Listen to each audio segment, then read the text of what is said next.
memutus PK 8 terpidana ini. Atau saya menduga jangan-jangan ini dibuat pertimbangan seperti itu, jangan-jangan karena menjaga 3 institusi. Saya getol mempelajari putusan 8 terpidana itu dan ada kekeliruan hakim. Apakah saksi yang diajukan sekian banyak itu bukan hukum? Apakah kajian terhadap alat bukti saintifik, yaitu terhadap HP, itu bukan hukum?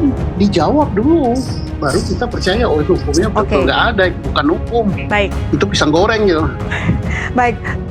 Menenangkan kami berkunjung ke lapas, kami berkunjung menenangkan pada 7 terpidana.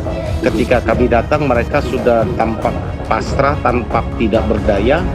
Ya, kemudian mereka sudah frustasi. Kami coba menenangkan, kami coba memberikan semangat. Secara manusia kami pun ikut terhanyut bersama dengan mereka. Hari ini kita mendengar berita yang sangat duka bagi keluarga 7 terpidana karena PK yang diajukan ditolak oleh Mahkamah Agung. Tentunya rasa sedih dan putus asa bisa jadi menderat semuanya, termasuk saya yang sejak awal terus mendorong agar kasus ini bisa dibuka kepada publik dan mendapat putusan yang adil bagi 7 terpidana. Tetapi Hakim Mahkamah Agung memberikan putusan yang berbeda, yang tentunya bertolak belakang dengan harapan kami. Dari sisi aspek perjuangan, seluruh warga Indonesia, para lawyer yang mengajukan PK sudah berjuang dengan baik. Saksi-saksi sudah dihadirkan, tetapi sudut pandang hakim memang berbeda. Dan selanjutnya, tim kuasa hukum akan melihat apa isi atau dasar dari penolakan PK tersebut. Dari dasar penolakan PK tersebut nanti diharapkan dipelajari oleh para pengacara untuk mengajukan langkah-langkah hukum berikutnya. Masih terbuka langkah-langkah hukum yang bisa ditempuh. Kita tidak boleh putus asa dalam memperjuangkan kebenaran. Semoga PK yang ditolak ini menjadi jalan untuk kita terus berjuang agar pada akhirnya kita bisa membuktikan bahwa 7 terpidana tidak bersalah. Dan berdasarkan informasi yang saya terima dari Pak Jutek bahwa bisa langkah-langkah yang dilakukan setelah mempelajari bisa melakukan PK yang kedua atau langkah-langkah hukum lainnya sebagai jalan untuk membebaskan mereka.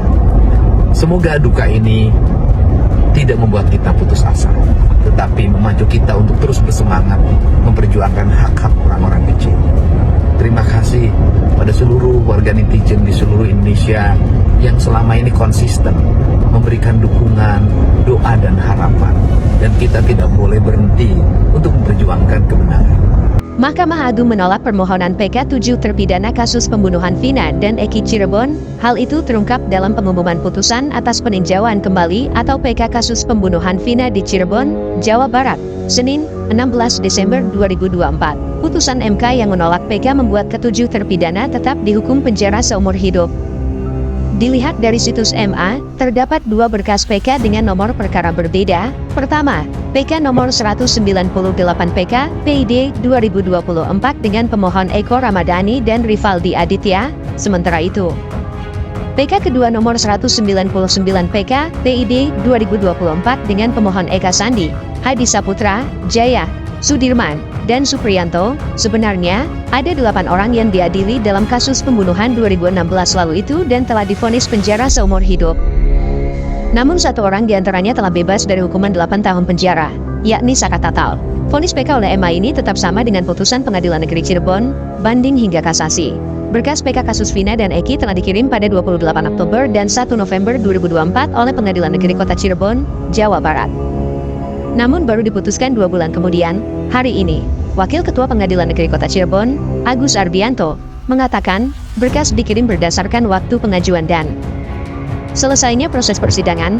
Berkas permohonan PK 6 terpidana ini diterima PN pada 14 Agustus 2024. Majelis Hakim yang telah ditunjuk sudah melakukan persidangan sejak 4 hingga 29 September 2024. Berkas dinyatakan lengkap dan langsung dikirim ke MA pada 28 Oktober 2024. Sedangkan untuk berkas pemohon atas nama terpidana Sudirman dikirimkan ke Mahkamah Agung pada 1 November 2024. Kasus pembunuhan remaja Vina Dewi dan Muhammad Rizky atau Eki di Cirebon terjadi pada 2016. Bahwa yang kita soroti di sini bahwa tidak ada kehilapan hakim.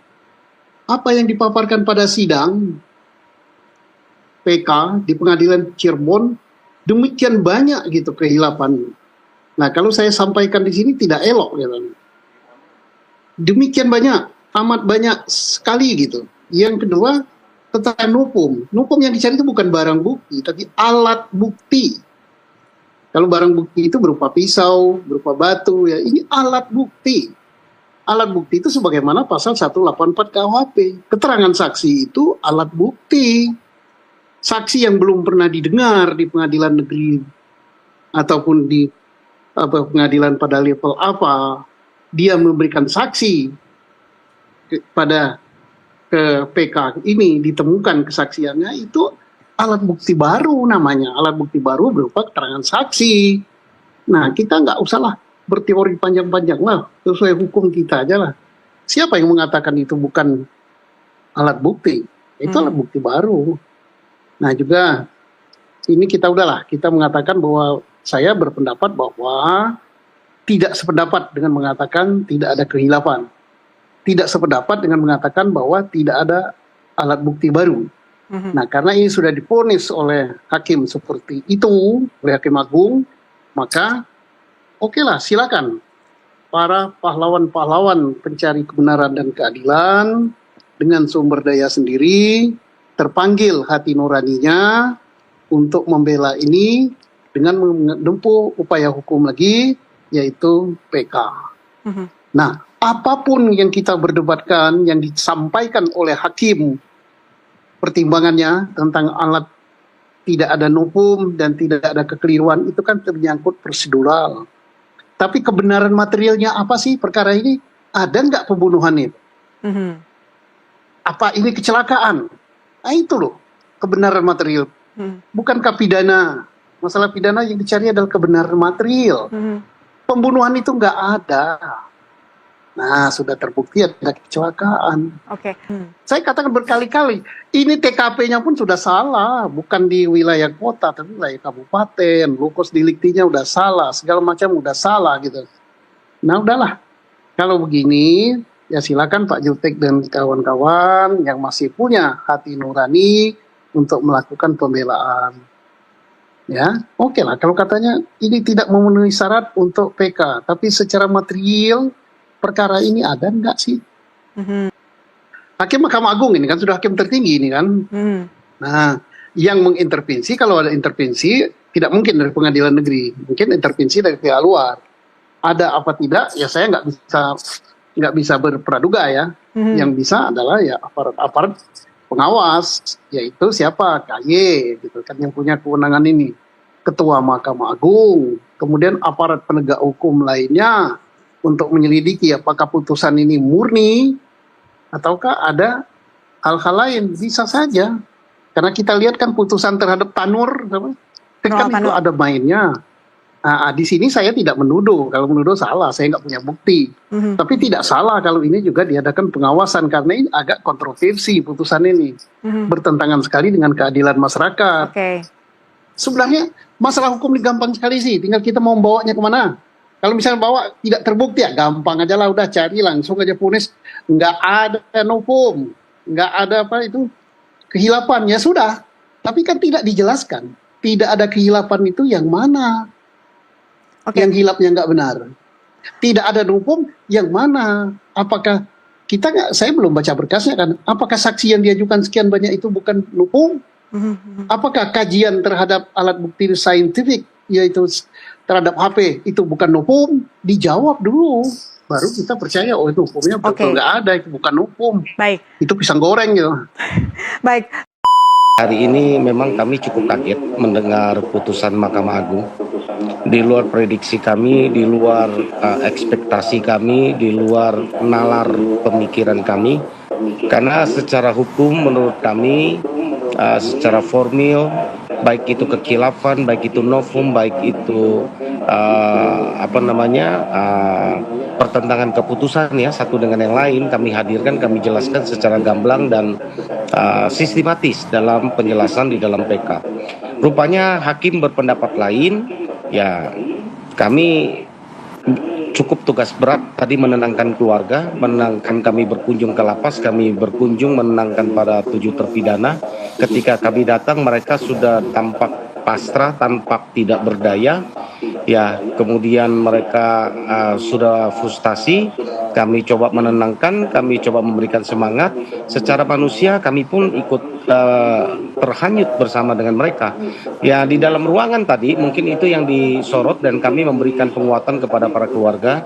Kami sudah persiapkan mental mereka bahwa saya sampaikan bahwa ini upaya hukum, ya, bahwa masih banyak terbuka upaya hukum lain yang bisa kita lakukan.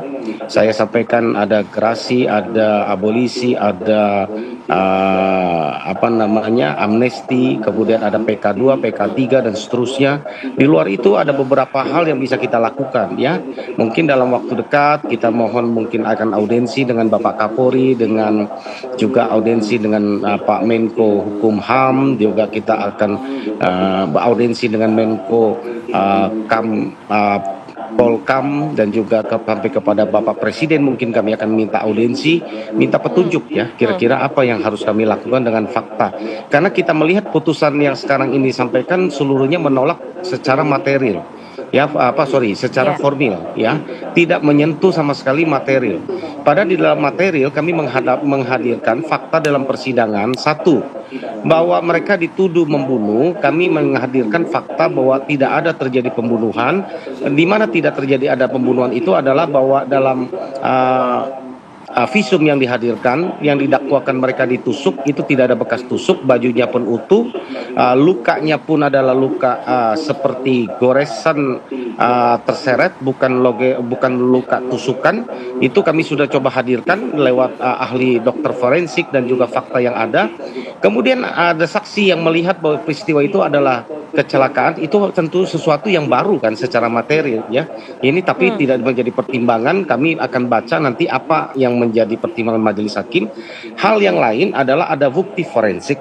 Nah, ekstraksi dari handphone percakapan Vina dan dengan temennya ya, Widi, Bang, ya, bahwa itu juga ya Widi ya, itu adalah juga bukti otentik novum. Kalau itu bukan novum apa namanya? Karena itu belum pernah dihadirkan. 2 minggu kami menahan ahli untuk mengekstraknya, dan juga banyak hal yang lain bahwa mereka ini dilanggar haknya secara HAM ya, yaitu mereka dugaan penyiksaan. Itu ada 2 lembaga loh yang menyampaikan itu, yaitu lembaga Komnas HAM ya, dan juga lembaga LPSK yang menyatakan dugaan penyiksaan itu adanya hasil verifikasi mereka, hasil penyelidikan mereka, penelusuran mereka ya. Kalau itu dilakukan, itu udah jelas. Kalau dalam penyidikan saja melanggar hak, apa yang dihasilkan tentu itu melanggar KUHP kita. Apalagi mereka tidak didampingi oleh penasihat hukum di awal. Dari tanggal pemeriksaan kami sudah hadirkan, kami sudah buktikan, tapi rupanya ya sampai hari ini semua itu tidak dipertimbangkan, dianggap bukan novum, dianggap bukan kekhilafan, dianggap bukan kekeliruan gitu kan oleh majelis. Kemudian saya memperhatikan penjelasan dari pejabat Mahkamah Agung yang menerangkan bahwa penolakan PK dikarenakan Majelis Hakim PK tidak menemukan kekeliruan hakim pada tingkat judak fakti. Arti judak fakti itu pada tingkat pengadilan tingkat pertama, maupun judak juris. Judak juris itu artinya pada tingkat banding dan tingkat kasasi ya, tidak menemukan kekeliruan hakim dan kehilapan yang nyata, sehingga ya, menolak PK-nya. Kemudian yang kedua, tidak novum yang diajukan menurut penjelasan pejabat Mahkamah Agung itu bukanlah bukti baru sebagaimana yang diatur di dalam pasal 263 ya, ayat 2 KUHP. Nah, saya akan komentari begini ya. Pertama, mengenai bukti baru ya. Kalau bukti baru ya, kalau saya perhatikan ya, ada sebenarnya bukti baru ya sebagaimana atau sesuai yang diatur dalam pasal 263 ayat 2 KUHP. Apa?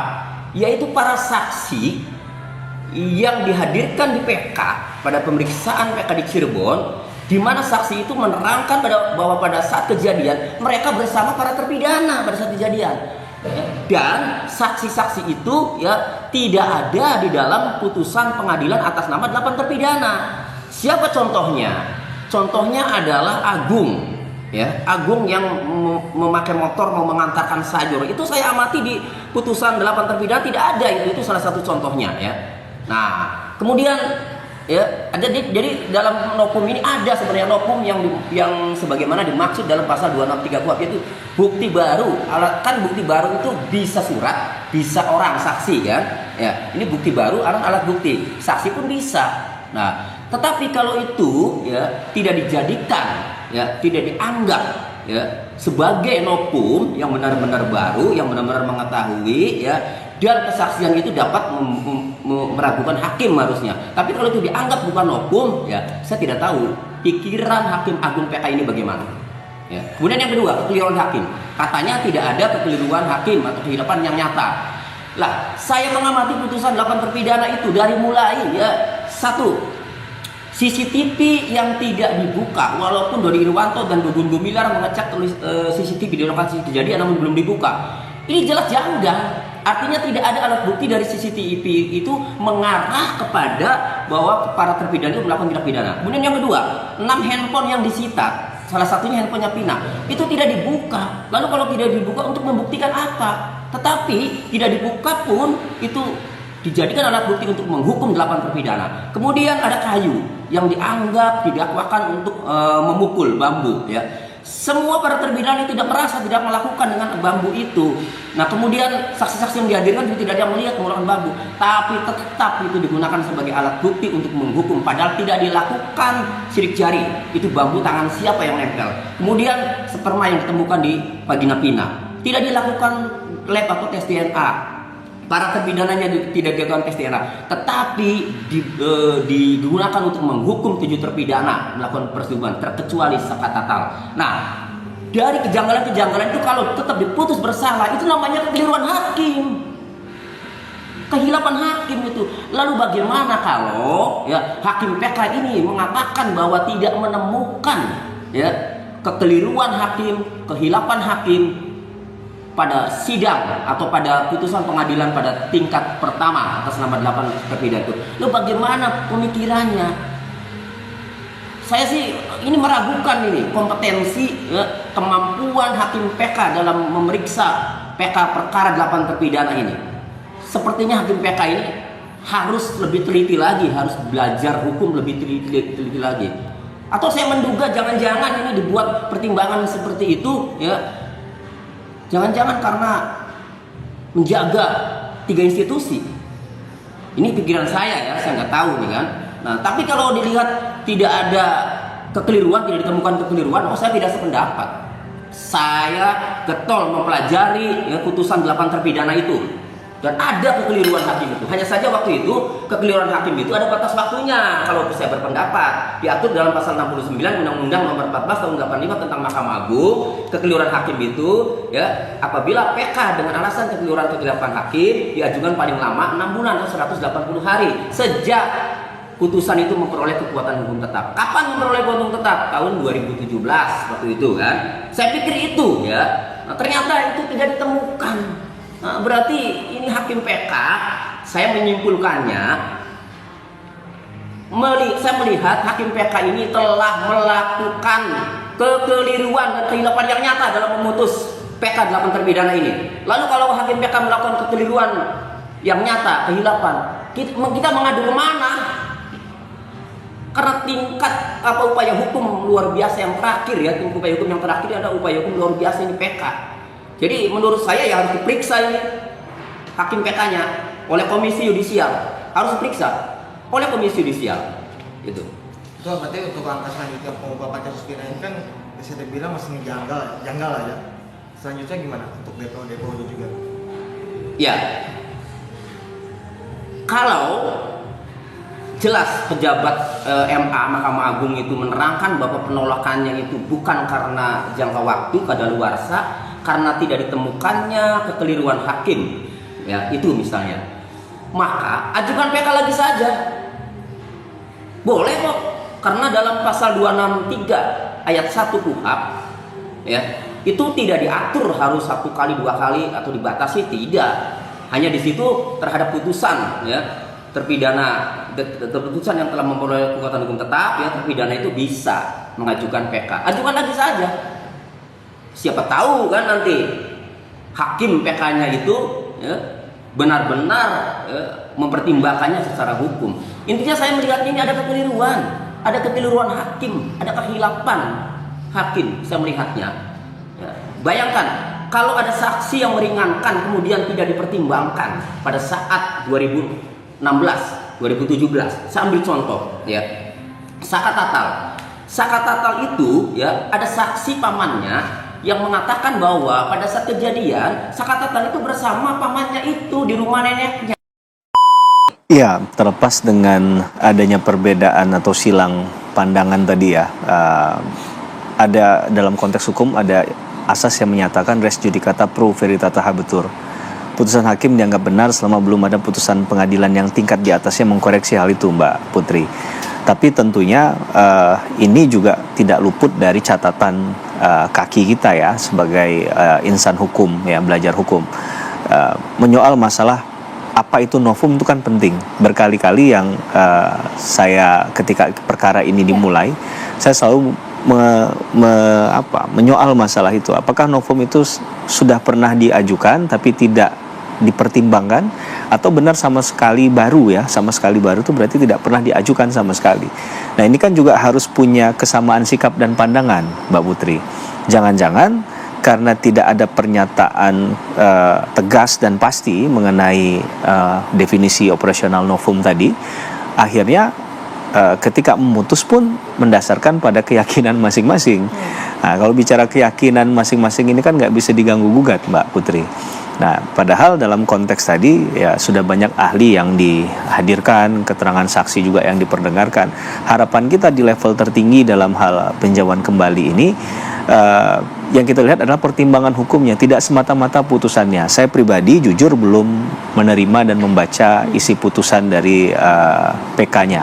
Tapi kalau nanti berkesempatan kita akan mungkin melihat secara mendalam ya apa pertimbangan hukum hakim sehingga ujungnya menyatakan PK-nya ditolak.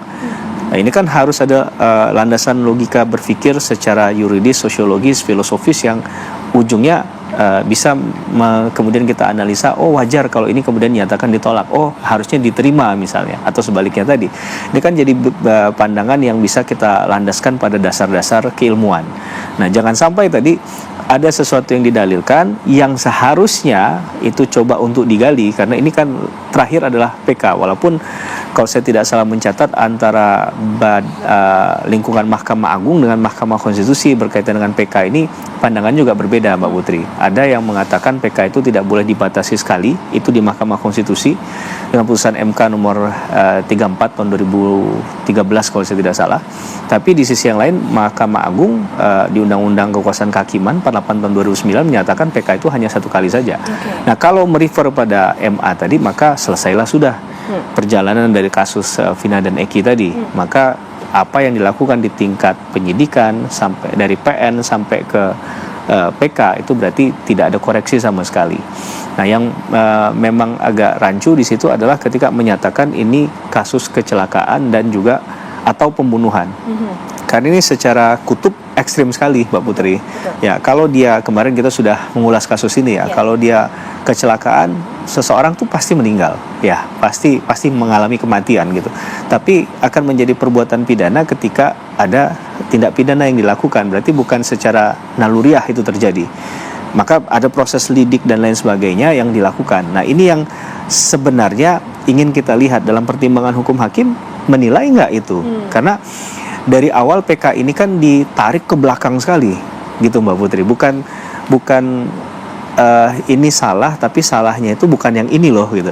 Tapi dari awal mengatakan tidak salah sama sekali. Itu saya katakan sebagai kutub ekstrim tadi, Mbak Putri. Maka yang kita ingin nilai dan kita ingin lihat bersama-sama, kita ingin saksikan nanti adalah apakah putusan hakim berkaitan dengan hal itu juga mengarah ke sana. Sehingga ini bisa dipertanggungjawabkan. Jangan sampai karena ini bicara tentang kewenangan untuk mengadili, memeriksa itu bagian kami, ya Anda pokoknya terima saja nanti hasilnya apa. Nah, ini kan secara nilai keadilan tidak muncul di sana. Saya rasa bukan hanya mereka yang mengajukan PK terpidana saat ini yang mengidam-idamkan adanya putusan hakim yang mencerminkan nilai-nilai profesionalitas, keilmuan, kesungguhan dan keadilan tadi secara substantif.